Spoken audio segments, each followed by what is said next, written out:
بسم اللہ الرحمن الرحیم وبہ نستعین سبحانک لا علم لنا الا ما علمتنا انک انت العلیم الحکیم الحمد للہ رب العالمین والصلاة والسلام علی سید المرسلین وعلی آلہ وصحبہ اجمعین ومن تبعہم بإحسان الی یوم الدین اعوذ باللہ من الشیطان الرجیم بسم اللہ الرحمن الرحیم اللہ لا الہ الا هو الحی القیوم لا تأخذہ سنۃ ولا نوم لہ ما فی السماوات وما فی الارض۔ سامعین کرام، آیت الکرسی قرآن کی سب سے عظیم آیت کے معنی اور مفہوم کو سمجھنے کی ہم لوگ کوشش کر رہے ہیں۔ شیخ علامہ ربیع بن ہادی عمیر المدخلی حفظہ اللہ اپنے درس میں آگے بیان کرتے ہیں کہ اللہ تبارک و تعالیٰ نے اپنی توحید کا ذکر کرنے کے بعد جو اپنی صفت بیان کی، دلیل دی کہ اللہ کے سوا معبود برحق کوئی نہیں، اس لیے کہ وہ الحی ہے، یعنی کامل حیات والا، جسے زوال، فنا اور زندگی کی کوئی کمی لاحق نہیں ہوتی۔ اسی طریقے سے وہ القیوم ہے، خود اپنے قیام میں کسی کا محتاج نہیں، بذات خود قائم ہے، اس کی ساری خوبیاں اس کی اپنی ذاتی ہے، کسی کی دی ہوئی نہیں۔ اور اتنا ہی نہیں، پوری کائنات اور جتنے بھی موجودات ہیں وہ سب کو تھامے ہوئے ہے، سب کو قائم رکھنے والا ہے، سب کو سنبھالنے والا ہے۔ چیزوں کو سنبھالنے کے لیے جس صفت کی، جن صفات کی قدرت و صلاحیت کی ضرورت ہے، وہ سب اس کی ذات میں کامل درجے کی ہیں۔ اسی بنیاد پر کہا کہ الحی میں اللہ کی تمام ذاتی صفات اقتضائی طور پر آ گئی، اور القیوم میں اللہ تبارک و تعالیٰ کی جتنی فعلی صفات ہے، زندہ کرنا، موت دینا، بارش برسانا، نظام چلانا وغیرہ وغیرہ، وہ ساری فعلی صفات اللہ کے اندر آ گئی۔ اس طریقے سے اہل علم نے بیان کیا۔ علامہ ابن قیم بھی کہتے ہیں اور علامہ ابن ابی العز حنفی رحمہ اللہ بھی فرماتے ہیں، اور انہوں نے بھی پیچھے کہا تھا کہ الحی اور القیوم اللہ کے یہ دو نام ایسے ہیں کہ سارے نام اور صفات اس کے اندر سمٹ آتے ہیں، اقتضائی طور پر، لزومی طور پر، کیونکہ اگر کسی اور خوبی میں کوئی کمی ہوگی تو اللہ کے الحی القیوم ہونے میں کمی ہوگی، اور پھر یہ توحید کی انتہائی بے زبردست اور شاندار دلیل بنتی ہے۔ آپ حضرات کے ہاتھ میں جو کتاب دیا گیا ہے اس میں دیکھیں گے کہ شیخ عبدالرزاق نے، اگرچہ وہ بھی بہت ہی مختصر ہے، انہوں نے بیان کیا الحی بیان کرتے ہوئے کہ اللہ الحی میں اللہ کی تمام صفات آتی ہیں۔ اب دوسری جو مخلوق کے دوسرے کائنات کی جو دوسری ہستیاں ہیں ان کے اندر یہ صلاحیتیں نہیں ہیں۔ قرآن نے جگہ جگہ اس کو دلیل کے طور پر مشرکین کے سامنے پیش کیا کہ جن کو تم معبود بناتے ہو، اللہ کے سوا جتنے بھی ہیں، والذین تدعون من دون اللہ ما یملکون من قطمیر، کہ جن لوگوں کو اللہ کے علاوہ تم لوگ پکارتے ہو وہ کھجور کے گٹلی کے ایک چھلکے کے بھی، قطمیر کہتے ہیں کھجور کی گٹلی پر جو ہلکا سا جھلی دار ایک پرت ہوتی ہے، لفافہ ملفوف کہتے ہیں، وہ اس کو کہتے ہیں قطمیر، اس چھلکے کے بھی مالک کوئی نہیں ہے۔ ابھی لہو ما فی السماوات و ما فی الارض میں ہم اس کی تھوڑی سی وضاحت کریں گے۔ آگے اللہ نے کہا کہ اگر تم ان کو پکارتے ہو تو وہ تمہاری پکار نہیں سنتے، سورہ فاطر کی آیت ہے، اس میں موجود ہے۔ تم ان کو پکارو گے تو وہ پکار نہیں سنیں گے، اگر سن لے تو جواب نہیں دے سکتے، قیامت تک تمہارا جواب نہیں دے سکتے۔ یہ قیامت تک والا جملہ سورہ احقاف کی آیت میں۔ اب سوچئے کہ جو سن نہیں سکتا، جو جواب نہیں دے سکتا، جو ہمارے کسی کام نہیں آ سکتا، کہ نفع نقصان کا کوئی اختیار نہیں رکھتا، اس کی عبادت کیوں کی جائے؟ اسی لیے اللہ نے بہت صاف یہ ایسی دلیلیں ہیں جو میں بیان کر رہا ہوں، تھوڑی سی تفصیل میں جا کے اگر موٹے دماغ سے بھی کوئی ایسا آدمی جو پڑھا لکھا نہ ہو وہ بھی غور کرے تو اس کو ماننے پر مجبور ہونا پڑے گا کہ اللہ کے سوا کوئی عبادت کے لائق ہے ہی نہیں۔ جو مردہ ہے، جو مر گیا، جو پہلے نہیں تھا یا بعد میں مر جاتا ہے، یا جس کی زندگی کامل نہیں ہے، جو خود ایسا ہے کہ کسی کو پیدا کرنا تو دور، خود کسی کا پیدا کیا ہوا ہے، وہ قیوم کیسے ہو سکتا ہے؟ اور جو قیوم نہیں ہے وہ دنیا کے نظام کے سلسلے میں ہماری کیا مدد کر سکتا ہے؟ ہماری کون سی ضرورت سن سکتا ہے اور پوری کر سکتا ہے؟ نہیں کر سکتا۔ اللہ لا الہ الا ہوا، اللہ اس کے سوا کوئی حقیقت میں عبادت کے لائق ہے ہی نہیں۔ کیوں؟ اس لیے کہ وہ الحی ہے، اور دوسرا کوئی اس لیے نہیں ہو سکتا معبود کہ وہ الحی ہے ہی نہیں، جیسا اللہ تعالیٰ الحی ہے، اور اللہ القیوم ہے، دوسرا کوئی نہیں ہے، اس لیے صرف عبادت کے لائق وہی ہے۔ آگے اللہ نے کہا لا تأخذہ سنۃ ولا نوم۔ دکتور ربی کہتے ہیں ثم ذکر ما یبین کمالہ فی ہذہ الحیاۃ والقیومیہ، اللہ تعالیٰ نے آگے وہ بات بیان کی آیت الکرسی میں جس کے ذریعے سے اللہ کی حیات اور قیومیت، اللہ کا الحی ہونا اس کے اندر صفت حیات ہے، القیوم ہونا صفت قیومیت ہے، تو وہی کہا کہ اللہ کا حی ہونا اور قیوم ہونا، اس کے کمال کو ظاہر کرنے والی چیز کو اگلے جملے میں بیان کیا، اور وہ کیا ہے؟ فقال لا تأخذہ سنۃ ولا نوم، اللہ نے فرمایا کہ اللہ کو نہ اونگ آتی ہے اور نہ نیند۔ سنۃ ہم اس کا ترجمہ اونگ کرتے ہیں، میں سمجھتا ہوں کہ اونگ کا معنی سبھی جانتے ہیں، نیند کی شروعات، ہمارے یہاں اس کو بولتے ہیں کہ جھپکی آنے لگی، ہاں تھوڑی غنودگی آنے لگی، تو یہ غنودگی نیند سے کم درجے کی ہوتی ہے، لیکن جس آدمی پر غنودگی آتی ہے تھوڑا غفلت والا مطلب اس کا بن جاتا ہے مزاج غنودگی کی حالت میں، جیسے ابھی آپ پوری توجہ سے سن رہے ہیں تو آپ کے دماغ میں باتیں آ رہی ہیں، آپ سمجھ رہے ہیں، لیکن اگر کسی کو اونگ یا غنودگی آنے لگے، ہاں نیند کی ابتدائی کیفیت، تو وہ پوری توجہ سے سن نہیں سکے گا، سنا نہیں سنا، کچھ سنا کچھ غلط سن لیا، غلط سمجھ لیا، ایسا ہو جاتا ہے۔ تو یہ غفلت، اونگ جو ہے نیند کی ابتدائی شکل ہے، ایک قسم کی غفلت ہے۔ اگر آدمی اونگ کا شکار ہوتا ہے تو اس کی پوری توجہ قائم نہیں رہتی۔ ابھی جیسے ہم زندہ ہیں تو ہماری زندگی میں یہ ایک نقص ہے کہ ہمیں اونگ آتی ہے۔ ابھی آپ غور سے سن رہے، اونگنے لگے، میری بات نہیں سن پائیں گے، تو یہ ابتدائی کیفیت غفلت کی۔ اس سے بڑی کیفیت ہے نیند کی، جب آدمی سو جاتا ہے۔ اب سونا بھی انسان کے لیے زندگی میں ایک کمی کا باعث ہے۔ النوم اخو الموت عربی میں بولا جاتا ہے کہ نیند جو ہے وہ موت کی بہن ہے۔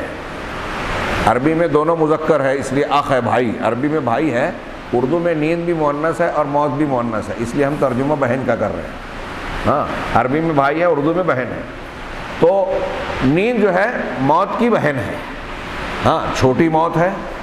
اب ایک طریقے سے جس طرح موت میں پوری طریقے سے انسان کے حواس اور جسم وغیرہ کام کرنا چھوڑ دیتے ہیں موت کی حالت میں، نیند کی حالت میں اس سے کم درجے کا معاملہ ہوتا ہے، لیکن یہی ہوتا ہے کہ آدمی دیکھنا بند کر دیتا ہے، سننا سمجھنا بند کر دیتا ہے، حرکت کرنا جو جاگنے کی صورت میں کام دام کرتا ہے، سوجھ بوجھ رکھتا ہے، وہ ساری چیزیں ایک طریقے سے معطل ہو جاتی ہے عارضی طور پہ، تو یہ موت کی ہی جیسی ہوئی نا۔ اب ایک آدمی یا زندہ شخص جب سوتا ہے تو گویا اپنی زندگی کے کاموں میں اس کے خلل پڑ جاتا ہے، زندگی میں خلل آ گیا۔ ہم اور آپ، وہ چاہے کوئی بھی انسان ہو، کوئی کتنے بھی درجے کا اونچا ولی ہو، پیر ہو، یہاں تک کہ پیغمبر ہو، یہ لوگ سوتے تھے کہ نہیں سوتے تھے؟ نیند آتی تھی کہ نہیں آتی تھی؟ قرآن حدیث کہتی ہے، واقعات بتاتے ہیں کہ سب سوتے تھے۔ اب جو سوتا تھا اس کا مطلب سونے کی حالت میں اس کی زندگی میں خلل، کمی، نقص آتا تھا، غفلت آتی تھی، اس کی زندگی میں کمی آتی تھی۔ اور اگر ایسا روٹین دیکھا جائے جیسا آج لوگ بیان کرتے ہیں، پریکٹیکل میں ہوتا نہیں ہے۔ حضرت عبداللہ ابن عمر رضی اللہ تعالیٰ عنہ کا قول مجھے یاد آ رہا ہے جو موطا امام مالک میں امام مالک رحمہ اللہ نے نقل کیا، وہ کہتے ہیں کہ ایک انسان کی زندگی اگر 60 سال ہے، اوسط اس امت کی 60 سال ہے نا، اب ہم اگر ایسے سوچے جو 8 گھنٹے کی ڈیوٹی، آج کل ہمارے یہاں 12 گھنٹہ چلتی ہے، لیکن جو بین الاقوامی سسٹم میں ہم اس کو مان لیں کہ ایک آدمی فجر سے ظہر تک، صحابہ کرام معاشت، اقتصادیات اور معیشت کا، کام دھندے کا کام کرتے تھے، ظہر بعد تھوڑا آرام، عصر بعد تھوڑی بیٹھک تفریح ملاقات وغیرہ، مغرب اور عشاء کے بعد کی دینی مشغولیات، اور عشاء کے بعد یا تو جاگنا یا میاں بیوی کے حقوق یا پھر دینی تعلیم وغیرہ کا معاملہ، فجر سے پہلے تہجد، تلاوت وغیرہ۔ تو ظہر اور عصر کے فجر سے ظہر کے درمیان دیکھیں تو لگ بھگ صبح سے کام کرنے کا اگر آدمی بیڑا اٹھائے تو لگ بھگ وہی بنتا ہے جو آج کل 8 گھنٹے کی ڈیوٹی والی بات ہوتی ہے پوری دنیا میں۔ تو اگر 8 گھنٹہ آدمی کام کرے، 8 گھنٹہ آرام اور دوسرے مشغولیات کرے اور 8 گھنٹہ سوئے، یہ ایک اوسط بات بتائی جا رہی ہے، جو ایک حساب کتاب، کچھ لوگ 3 گھنٹہ 4 گھنٹہ بھی سوتے ہیں، کچھ لوگ 9-10 گھنٹہ بھی سوتے ہیں، اوسط 8 گھنٹہ مانا جاتا ہے، تو 6-7 گھنٹہ پکڑ لیں۔ تو اگر ہماری عمر 60 سال ہے اور اس عمر میں ہم نے روزانہ 24 گھنٹے کے دورانیے میں 8 گھنٹہ نیند لی، بچپن میں زیادہ لیتا ہے، بڑھاپے میں کم ہوتا ہے، ملا کے سمجھ لیجئے 8 گھنٹہ پکڑ لیا، کچھ کم زیادہ 8 گھنٹہ اگر نیند لی ہم نے 60 سال کی عمر میں، تو 20 سال تو ایسے ہی نکل گیا۔ اب سوچئے کہ 60 سال کی ہماری عمر ہے، 20 سال ہم سو گئے، تو 20 سال زندگی کم ہوئی نا۔ ہاں، پھر بقیہ جو 40 سال بچا، اس میں بچپن میں جاگنے والے حصے میں کافی حصہ بچپن میں گیا، کافی حصہ دوسری مشغولیات میں گیا۔ ہم نے کام کیا کیا، دین کا کام کیا کیا، اللہ کے حقوق کیا ادا کیا، ذرا غور کرنے کی بات ہے ہماری عمر کتنی ہے، اور اس سے یہ اندازہ لگائیے کہ ہماری زندگی میں یہ جو ہم کو موقع ملا ہے، ٹائم ملا ہے، یہ کتنی اہم، کتنی بڑی نعمت ہے۔ ہمارا اصل سرمایہ زندگی کا یہی ہے، والعصر، کیونکہ ہم مر جانے والے ہیں اور ہمیں موت آنے والی ہے۔ نیند روز آتی ہے، چھوٹی موت اور بڑی موت مستقل آنے والی ہے، پھر اللہ زندہ کرے گا جب کرے گا۔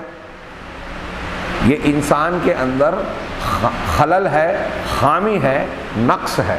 اللہ تبارک و تعالیٰ اس خامی، اس نقص سے بلند و بالا ہے۔ اللہ تعالیٰ بلند و بالا ہے، یعنی اللہ کی حیات کاملہ ہے، اس کی قیومیت کاملہ ہے، اسے نیند، اونگ اور موت آنے کا سوال ہی پیدا نہیں ہوتا۔ اگر یہ چیزیں آ جائیں تو اللہ بھی غفلت کا شکار ہوگا۔ آپ ابھی سیدھے بیٹھے ہیں، اونگنے لگیں گے، جب صرف سینتن، جس کو اونگ کہا گیا ہے، وہ آئے تو ہم اس طرح ڈولنے لگتے ہیں، یعنی ہمارا توازن ہی برقرار نہیں رہے گا۔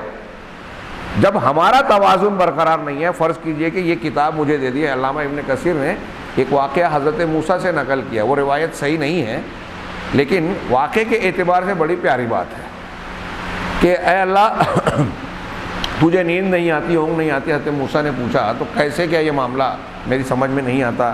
ہاں، تو اس طرح کا کچھ واقعہ ہے، ہو سکتا ہے میرے بیان میں فرق ہو، چونکہ روایت صحیح نہیں ہے، مجھے پوری طریقے سے میں نے توجہ نہیں دی۔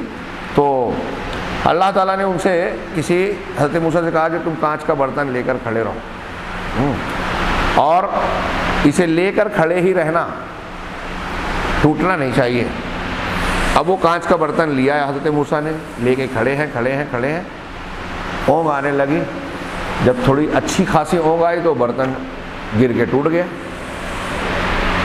ہوتا ہے کہ نہیں ہمارے ساتھ بھی، اگر کوئی چیز ہم نے پکڑ رکھی ہے، اونگ آئی تو ہماری وہ پکڑ، گرفت جو ہے کمزور ہو جاتی ہے، ہاتھ کھل گیا، وہ چیز نکل گئی ہاتھ سے۔ تو اللہ تعالیٰ نے حضرت موسیٰ سے کہا، واقعہ روایت اگر غلط بھی ہو تو جو واقعہ جو چیز سمجھانے کے لیے بیان کیا گیا ہے وہ ہم سمجھ لیں۔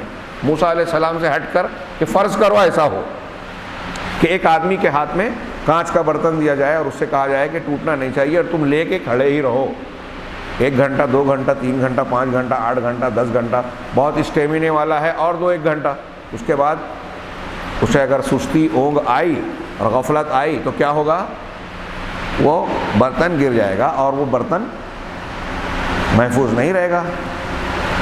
تو اب ایک چھوٹے سے برتن کے معاملے میں اگر ہم سنبھال رہے ہیں اور یہ معاملہ ہوتا ہے تو تھوڑی دیر کے لیے سوچئے کہ اللہ تبارک و تعالیٰ نے یہ زمین، آسمان، پیڑ پودے، کائنات کتنی بڑی ہے، ہم تصور نہیں کر سکتے۔ یہ پہلے میں کئی مرتبہ بیان کر چکا ہوں، یہ دنیا سورج دنیا سے کئی لاکھ گنا بڑا ہے، سورج سے 6 کروڑ گنا بڑے ستارے ہماری کہکشاں میں پائے جاتے ہیں۔ ایک کہکشاں، ستاروں کا وہ جھرمٹ اور لائن جو ہم کو رات میں دھوئیں کی شکل میں تھوڑا دکھتا ہے نا، ایک لائن، تو ایک لائن کو گلیکسی انگریزی میں کہتے ہیں، اردو میں کہکشاں کہتے ہیں۔ یہ ایک کہکشاں ہے۔ ایسی دنیا میں، کائنات میں، فضا میں کتنی کہکشاں ہیں آج تک گن نہیں سکے۔ ایک کہکشاں میں کتنے ستارے اور ان ستاروں کے تابع سیارے ہیں آج تک گن نہیں سکے۔ سورج ہماری کہکشاں کا ایک ستارہ ہے اور سورج سے بڑے بڑے 6 کروڑ 6 کروڑ مطلب ایک ستارہ اتنا بڑا ہے جس کے اندر 6 کروڑ سورج رکھا جا سکتا ہے، اور سورج اتنا بڑا ہے کہ ہماری زمین، میں ذرا سا بھول رہا ہوں، 9 لاکھ گنا شاید سورج بڑا ہے، 9 لاکھ دنیا اس میں رکھی جا سکتی، اتنا بڑا سورج ہے۔ اور سورج سے 6 کروڑ گنا بڑا انٹارس اور بیٹل گیز، یہ ہمارے گلیکسی کے 2 ستارے ہیں جو دریافت ہوئے، ان کے بارے میں کہا جاتا ہے کہ سورج سے 6 کروڑ گنا زیادہ بڑے ہیں۔ اب تھوڑی دیر کے لیے سوچئے، اور یہ کتنے ہیں ایسے، ایک کہکشاں میں بھی ہم کو گنتی نہیں معلوم ہے، اتنے ستارے سیارے کائنات کے اندر چل رہے ہیں، گردش کر رہے ہیں، یہ بڑے بڑے ستارے۔ اور ہمارے زمین کے اندر چھوٹے چھوٹے ذرات میں بھی اگر آپ غور کریں گے تو اس میں بھی ایک کائنات ہے، ایک ذرہ، ایٹم جس کو انگریزی میں کہتے ہیں، ہاں، اور وہ جزء لا یتجزا جس کو عربی میں کہا جاتا ہے کہ ایسا جز جس کو اور زیادہ تقسیم نہیں کیا جا سکتا۔ اب سائنٹسٹوں نے کہا یہ جو آج کل بم بنتا ہے، دھماکہ ہوتا ہے نا، تو وہ کہتے ہیں کہ ایک جو ذرہ ہوتا ہے اس میں الیکٹران، نیوٹران، پروٹون، وہ 3 مادے ایک مرکزہ ہوتا ہے، اور الیکٹران نیوٹران اس میں گردش کرتے ہیں، سب چھوٹے سے چھوٹا جو ہے، جب اس کو آپ توڑیں گے تو دھماکہ ہوگا۔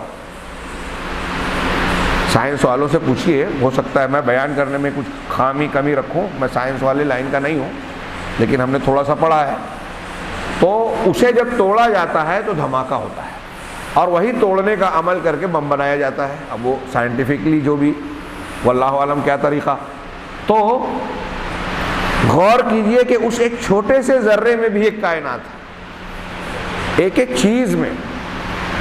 اب یہ سارا نظام انتہائی اچھے طریقے سے چل رہا ہے۔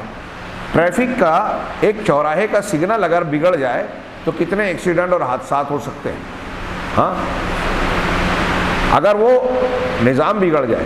اب دنیا میں سوچئے کہ یہ زمین، آسمان اور اتنے ستارے سیارے جو میں نے بتایا کہ ایک کہکشاں، کتنی کہکشائیں نہیں معلوم، ایک کہکشاں میں کتنے ستارے سیارے نے، سب آسمان میں تیر رہے ہیں اور اپنے اپنے مدار اور محور پر گردش کر رہے ہیں، لیکن کہیں ٹکراؤ، ٹوٹ پھوٹ، زلزلہ، پھینکا پھاک یا ایسا معاملہ نظر نہیں آتا جس سے یہ کائنات کا نظام درہم برہم ہو جائے۔ سب انتہائی نظم و ضبط کے ساتھ کام کر رہے ہیں۔ یہ نظم و ضبط چلنا، کیا یہ ثبوت نہیں ہے کہ اس کو نظم و ضبط کے ساتھ کسی نے سنبھالے رکھا ہے، اس نظام کو چلا رہا ہے، اس کی نگرانی کر رہا ہے، ہر چیز کو اس کے مقام پر ٹھیک ٹھیک روکے ہوئے ہے، محفوظ رکھے اپنی قدرت، طاقت اور حکم کے ساتھ، قضاء و قدر کے ساتھ۔ وہی ذات القیوم ہے، وہی رب العالمین ہے۔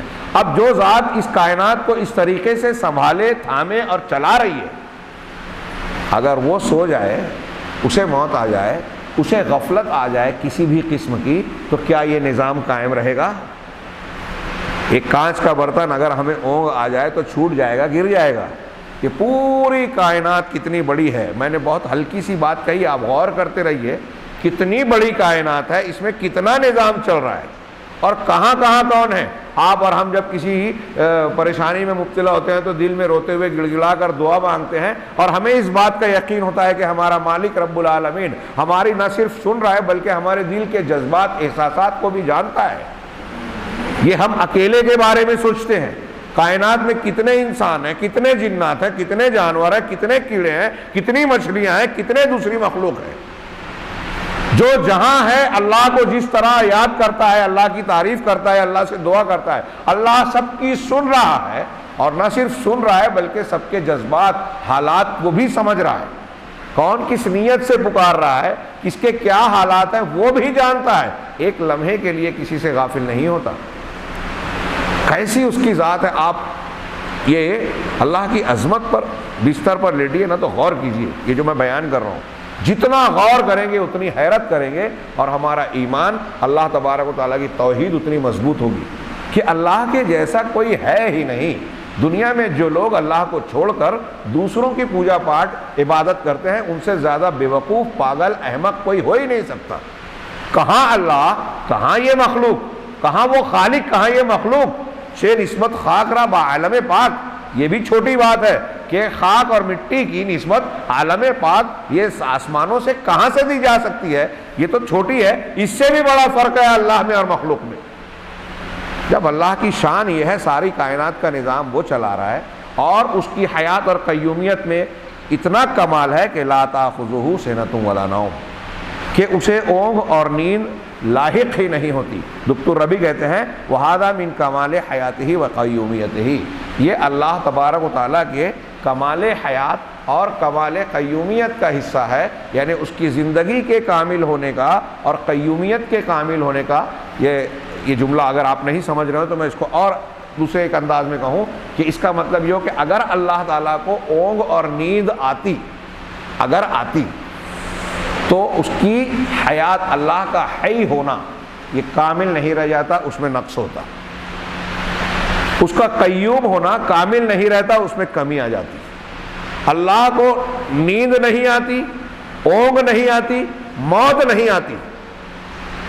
حیات کی زندہ رہنے کی ضد موت ہے نا، زندہ مردہ ضد بولتے ہیں ہم، تو اللہ زندہ ہے مطلب مردہ نہیں ہے، اس کی ضد۔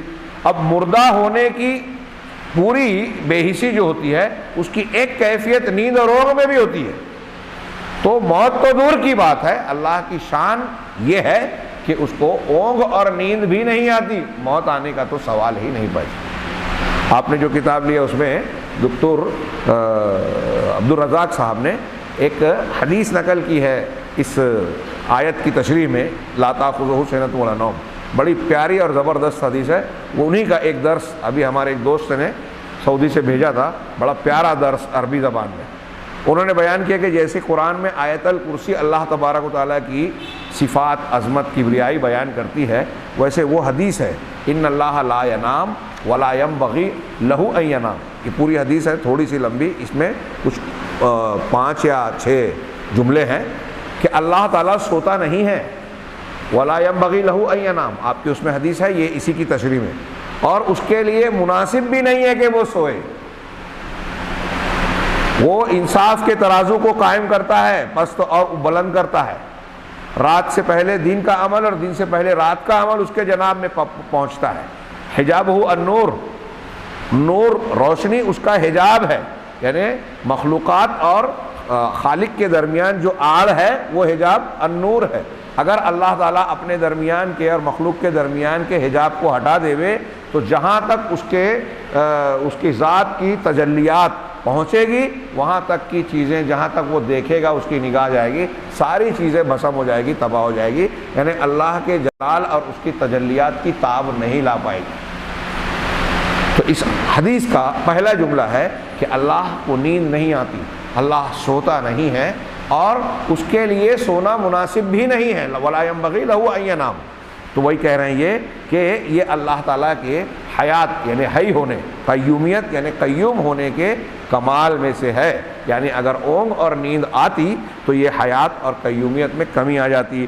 هو یدبر ھذا الکون، وہی اللہ ہے جو اس کائنات کی تدبیر کرتا ہے، کائنات کا نظام چلاتا ہے، وینظمہ، اور اس کی تنظیم کرتا ہے، وَيُمْسِكُ السَّمَاوَاتِ أَن تَقَعَ عَلَى الْأَرْضِ، اور آسمانوں کو تھامے ہوئے ہے، روکے ہوئے ہے کہ وہ زمین پر گر پڑے، واقع ہو جائے۔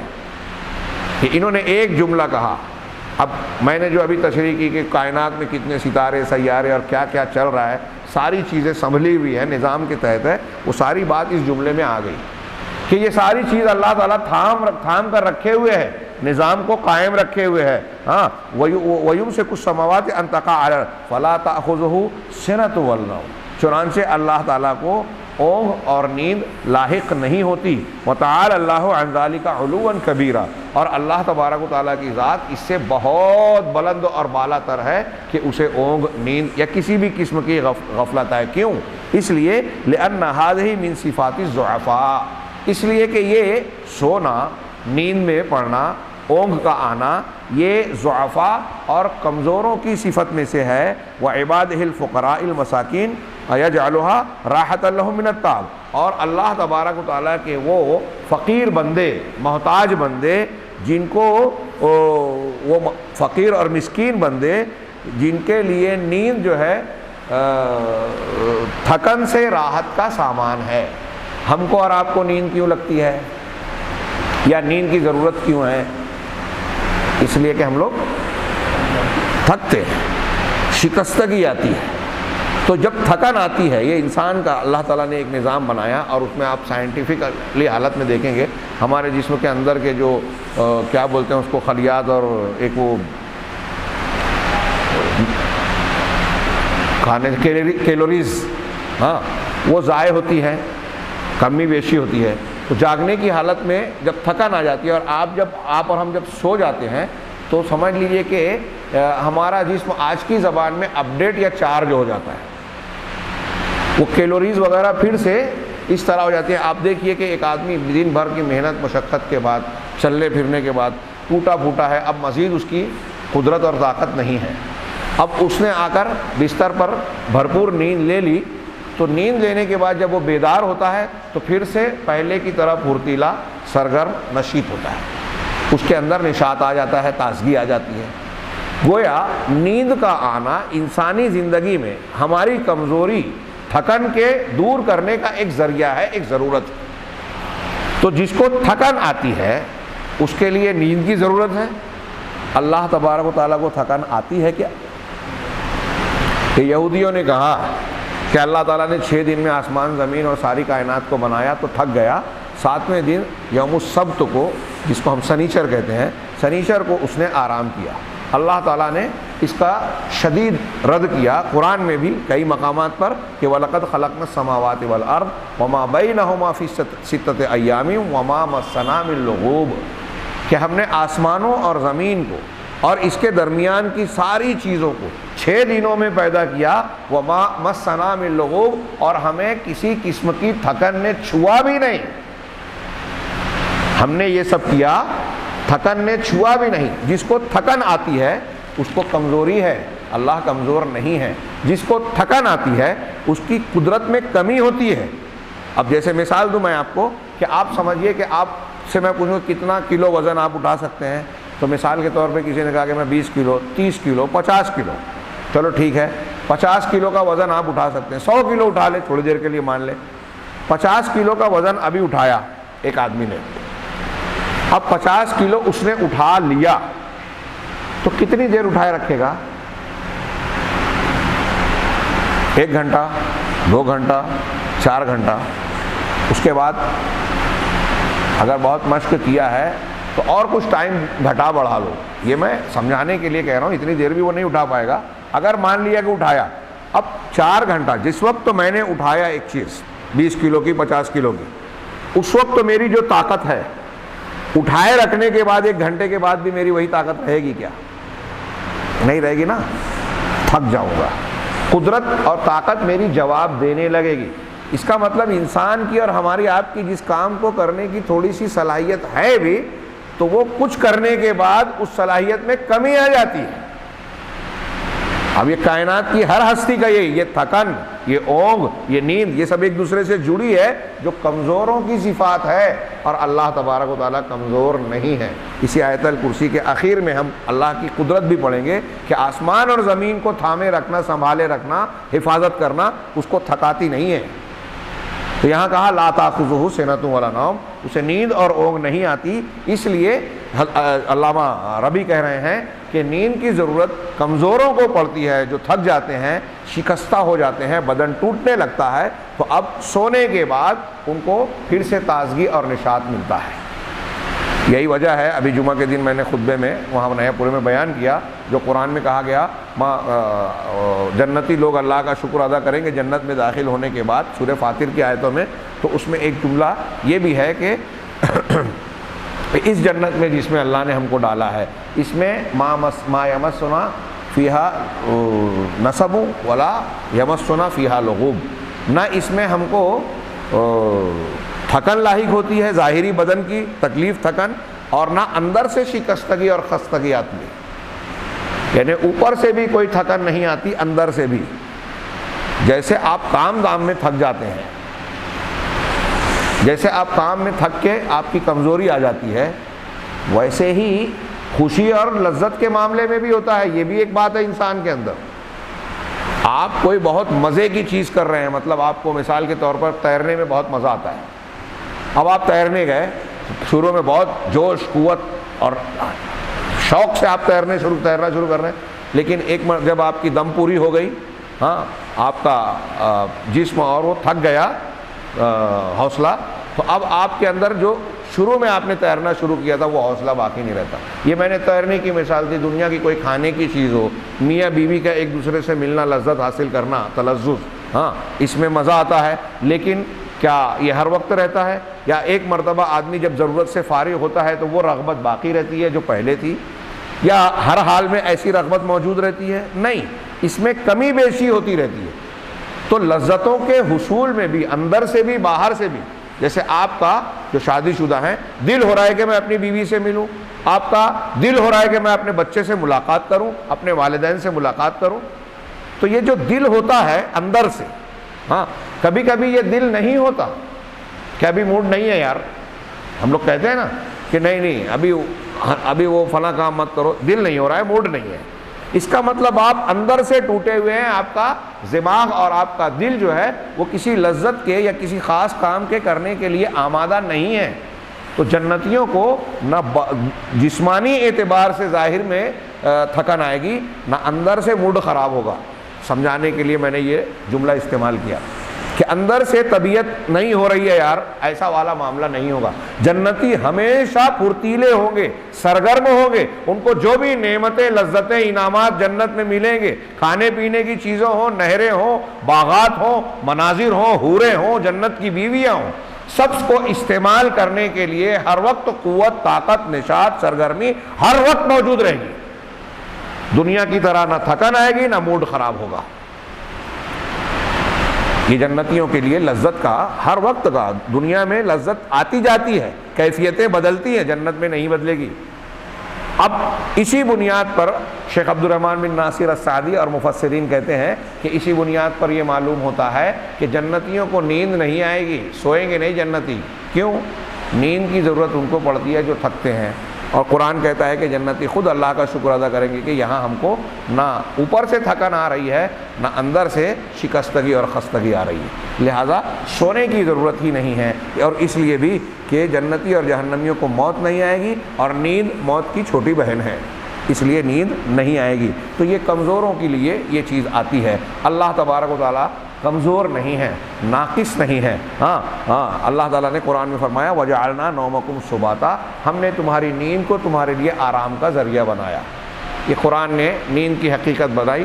سائنٹسٹ اور دوسرے لوگ آج تک نیند کی گہرائی اور حقیقت کو سمجھ ہی نہیں پائے۔ مولانا ابوالکلام آزاد لکھتے ہیں کہ جتنی لوگوں نے تحقیق کی، الگ الگ فلسفہ بیان کیا نیند کا، سارے فلسفے آ کر نچوڑ کر قرآن کے ایک جملے کے آگے جھک جاتے ہیں وَجَعَلْنَا نَوْمَكُمْ سُبَاتًا، کہ ہم نے تمہاری نیند کو تمہارے آرام کا ذریعہ بنایا۔ تعالی اللہ علوا کبیرا عن ذلک، اللہ تعالیٰ اس سے کہیں بلند ہے، یعنی نیند اور اونگ کے آنے سے۔ لہو ما فی السماوات و ما فی الارض، اس کے بعد اللہ نے کہا، یہ جملہ میں آگے بڑھتا ہوں اس سے پہلے ایک قاعدے کا ذکر کر کے آج کے درس کو ہم ختم کر دیں کہ لا تاخذہ سنۃ ولا نوم والا اللہ کی شان اور ذات سے متعلق ایک ایسا جملہ ہے جس میں نفی ہے، عربی میں جس کو نفی کہتے ہیں۔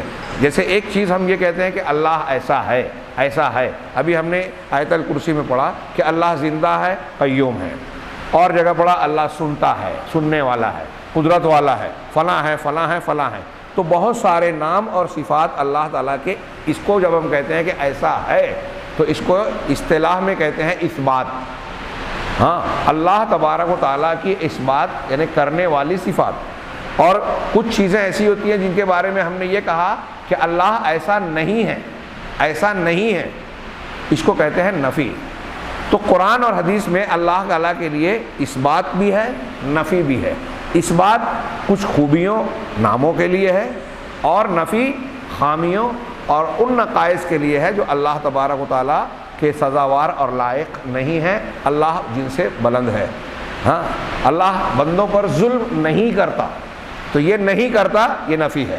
ایسے ہی یہاں ایک جملہ ہم نے پڑھا کہ اللہ تعالیٰ کو نیند اور اونگ نہیں آتی۔ بس دو جملے میں میں تھوڑا سا چاہوں گا کہ آپ توجہ سے میری یہ بات سنیں۔ ایک قاعدے کی بات ہے قرآن کی، اللہ کی عظمت کو ظاہر کرنے میں۔ تو اہل علم نے کہا کہ قرآن میں جہاں جہاں قرآن حدیث میں اللہ کے بارے میں ایسا آیا ہے کہ اللہ ایسا نہیں ہے، تو یہاں صرف نفی مقصود نہیں ہے، یہاں مطلب صرف اتنا نہیں ہے کہ یہ بیان کیا جائے کہ اللہ ایسا نہیں ہے، بس نہیں، بلکہ اللہ کے تعلق سے اس نفی سے اللہ کی کسی خوبی کا کمال بیان کرنا مقصد ہوتا ہے۔ جیسے ابھی میں نے کہا وَلَا يَظْلِمُ رَبُّكَ أَحَدًا، قرآن کی آیت ہے، تمہارا پروردگار کسی پر ظلم نہیں کرتا۔ اللہ ظلم نہیں کرتا کا مطلب کیا ہے؟ ظلم کی نفی تو ہوئی کہ ظلم کیا ایک عیب ہے، خامی ہے، نقص ہے نا، عیب کی بات ہے ظلم کرنا، اللہ اس عیب سے پاک ہے۔ تو اب ظلم نہیں کرتا، اس کا ظلم کی ضد کیا ہے؟ انصاف۔ اس کا مطلب یہ ہوا کہ اللہ ظلم نہیں کرتا، اس کا مطلب انصاف کرنے میں پورا درجہ رکھا، پوری خوبی کا مالک ہے، یعنی انصاف کرنے میں کوئی نقص اور کوئی خامی نہیں ہے۔ اگر انصاف کرنے میں کمی ہوتی تو ظلم ہو جاتا نا۔ اللہ ظالم نہیں ہے، اس کا مطلب ظلم کی ضد انصاف ہے، پورا انصاف کرنے والا ہے۔ اللہ تبارک و تعالیٰ کے بارے میں ہم کہتے ہیں کہ اللہ عاجز نہیں ہے۔ عاجز ہونا قدرت کی ضد ہے، تو اللہ عاجز نہیں ہے یعنی کوئی کام نہیں کر سکتا ایسا نہیں ہے۔ تو اللہ عاجز نہیں ہے کا مطلب کیا ہوا؟ دوسرا الٹا کہ اللہ پورا قادر ہے۔ اگر ہم کہیں کہ اللہ تعالیٰ جھوٹ نہیں بولتا، اس کا مطلب اللہ پوری اس کی ہر بات سچی ہوتی ہے، سچ ہی سچ ہوتی ہے۔